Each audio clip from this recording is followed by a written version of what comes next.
My name is Jay, and I'm based in Canmore, Alberta. This is Norbert, and he's pulled by Stella. So, this little Teardrop trailer was built last year, and it's unique because it has these pullouts here. So that's where the bed is. The bed is like perpendicular, so there's all this space in the front for various what have yous. Here's my kitchenette area. Just kind of pops up like this, and it's held up by these. And got my little stove here, and this is where I keep my water and sort of just tools. And then under the bed there's storage, so that's where I keep like my canopy there, and my chairs and my hammock and stuff like that. Dry food, hot pans, knives, cutlery. Yeah. Stella, my van, serves as the living room, wardrobe, guest room, soon to be concert hall. So, pretty basic. Got wardrobe there, clothes, and I have like a little sort of mini fridge that just plugs into my cigarette lighter. So last year I did live in my van, and it was mostly a financial decision.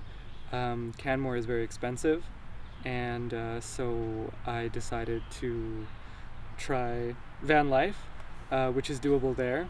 And with the money I saved, I was able to buy my Teardrop trailer, which I now live in, so I'm kind of leveling up as I go along. For me, the biggest benefit is how I feel sort of very sovereign in my lifestyle.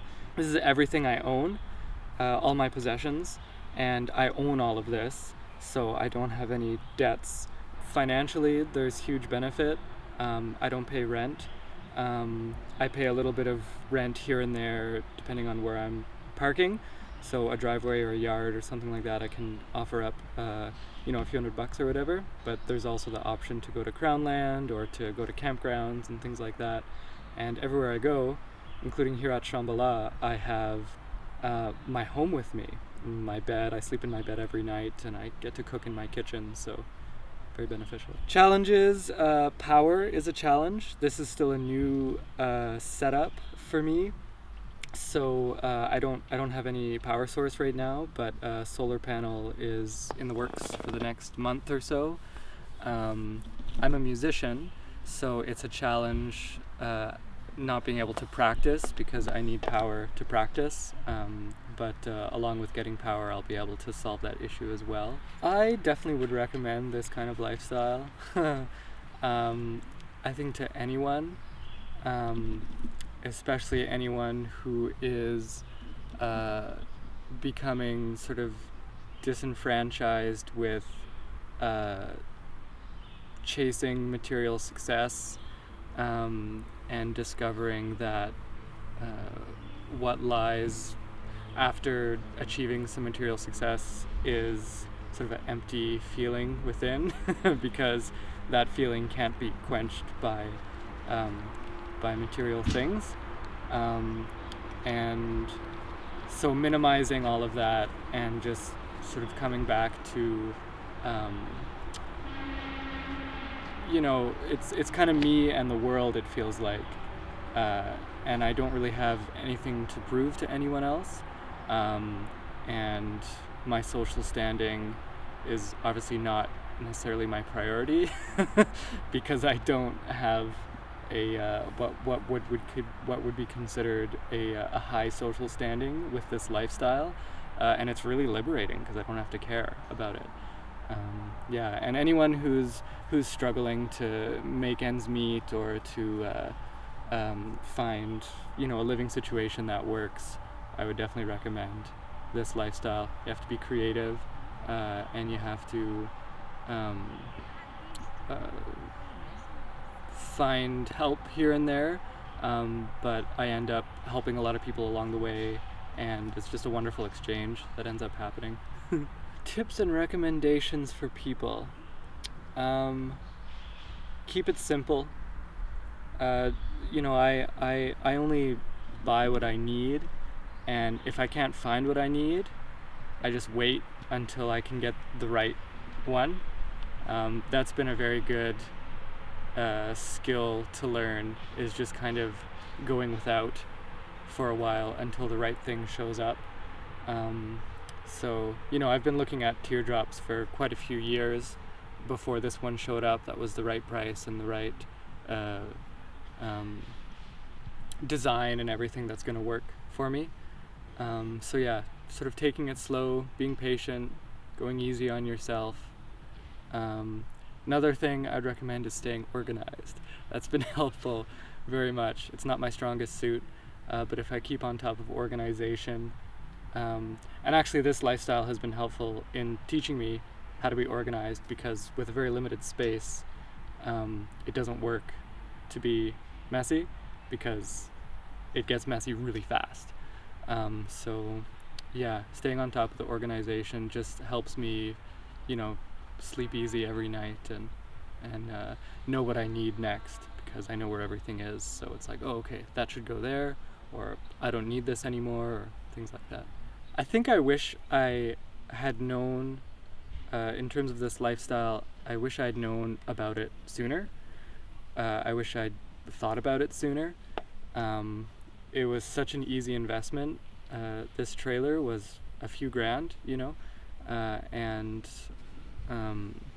I think I could have, because now this has freed up so much energy for me to go after my goals, where before just trying to survive and make ends meet required a lot of my energy, and now all that energy is freed up to, now I'm investing in my art and in my music and finding quite a bit of success there in the last year since getting this.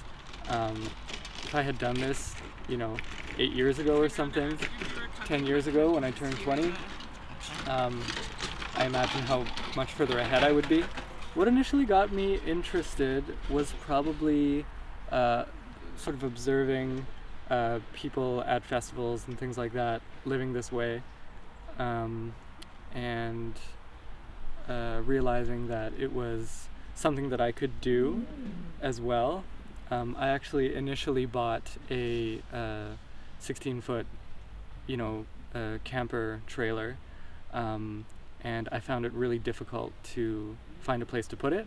So that was in the Kootenays, which was totally doable, but then coming back to Canmore, there was nowhere to put it that didn't cost me $1,000 a month anyway. So I ended up selling that and then finding this Teardrop. It was kind of an evolution, from realizing that a camper lifestyle was possible to kind of seeing the impracticalities of having a big camper, and then finally finding out about Teardrop trailers and just sort of shopping around for them. It's pretty amazing having my home with me. I get to sleep in my own bed every night, and it just brings a lot of sort of settled feeling as I'm here. At Shambhala, I sell art at the gallery, and I did a little music performance here, which has been great to be able to offer, sort of give back to the community and offer, some of what I've been learning since I was little. I like to volunteer festivals. It feels really good to have like kind of a sense of purpose and something to do every day. I really enjoy that, and it's a great way to make connections with other volunteers and things like that. So yeah, my personal philosophy on life pretty much comes from the idea that everything is connected and that everything is one.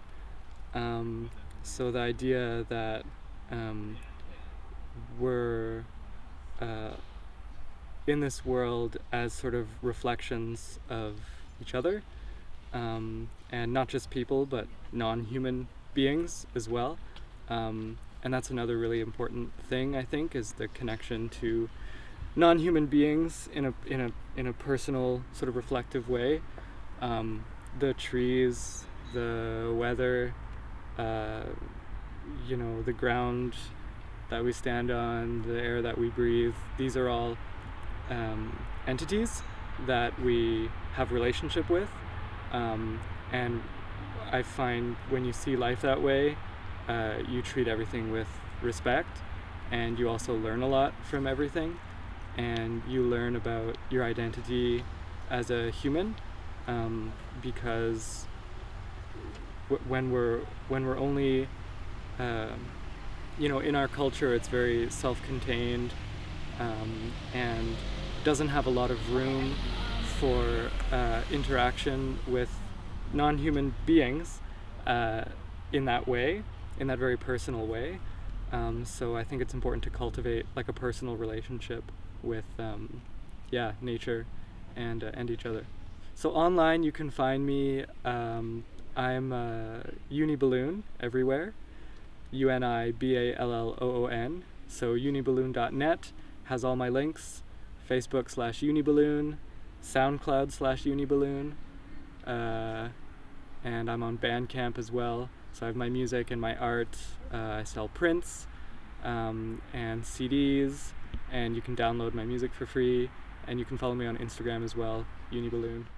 Hi, everyone. Hope you enjoyed this episode in the Alternative Dwelling series. If you wanted to see more, a playlist is popping up right now where you can watch every episode we've ever made.